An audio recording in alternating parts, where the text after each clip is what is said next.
So listen, I want to talk to you a little bit today about manipulation.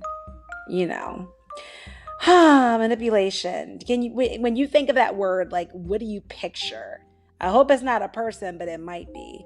Is there someone in your life that you feel like is a key manipulator for you? Do you have a work situation where you feel like you're always manipulated into doing a certain role? Do you feel like it's something you need to grow in? Do you get a mirror image when you think of manipulation?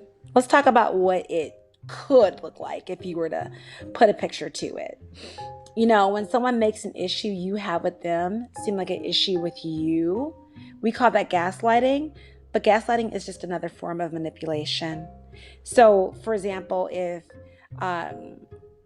someone is saying that they don't like that you're setting boundaries, for example, your boundaries are a problem. That's an example that I'm talking about, a tangible example.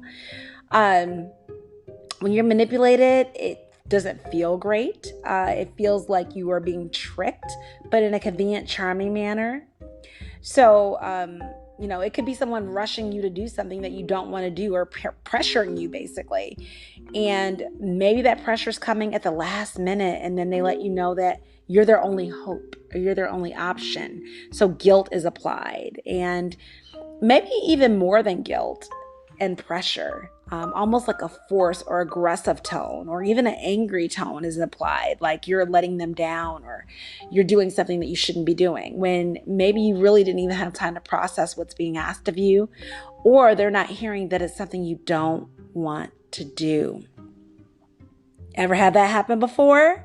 Then you might be connecting with manipulation, or someone who's manipulated you before. And if you're doing that to others, definitely check yourself too.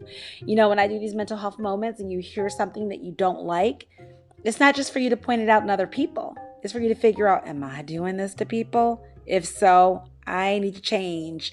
Where do I start? We always start with ourselves, and then we look at what other people are doing. I think that's the best way to really manage a critical spirit. There's nothing wrong with being critical if we are applying that equally, if that makes sense. We can't be half-hearted or hypocritical with it, right? All right. Sometimes people can manipulate by trying to pity prick.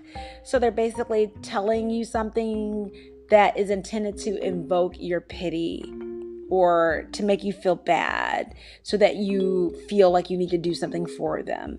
Does that make sense? You're pressured in a way that makes you feel like you are being emotionally challenged in a way that's supposed to make you feel sorry for someone, and therefore give them what they want. But you really may not want to give it to them. Okay.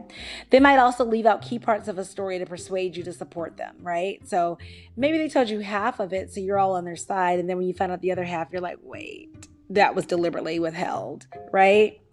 And speaking of withheld, people might also withhold affection to get you to feel bad or change your behavior. So maybe they're giving you the silent treatment until you do what they say.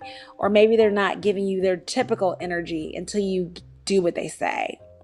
So basically withholding affection or love, or even their general personality that you like about them, or using your relationship as a reason why you should do something.